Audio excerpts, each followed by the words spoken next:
Bata Ah. Boy, yung Project Arcancia. Oo. So, Bata Boy kasi Batanggen yung baboy. Ah, okay. Cute.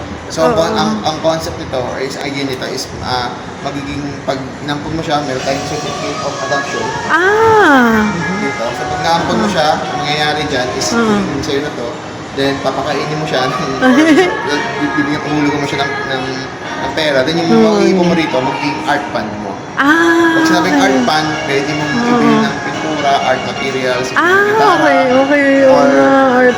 maging pang budget mo sa art and cultural Oo. hall mo, or enroll mo sa painting class, music class, or i-support mo sa mga art community, pwede ka lang Okay. bibili ng ticket sa play, or anything about art. Yun ang pinaka-focus natin. So, ang ibang bansa kasi may tinatawag na art fund. Tayo naman, through Bata Boy, kung Batanggen yung baboy, magkakaroon ka ng art fund. So, pwede sa Okay. anak mo, enroll mo sa art class. Oo So, nga, ang anything galing.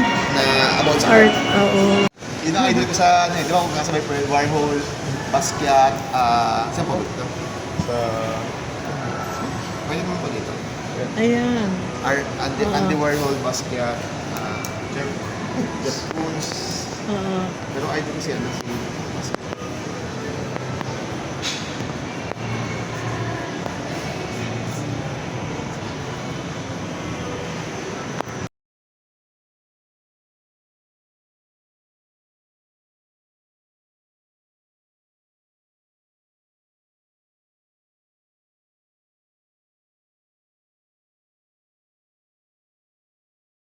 Sabihin, mas nakila sa liit ng ating individual, mag-consist na sa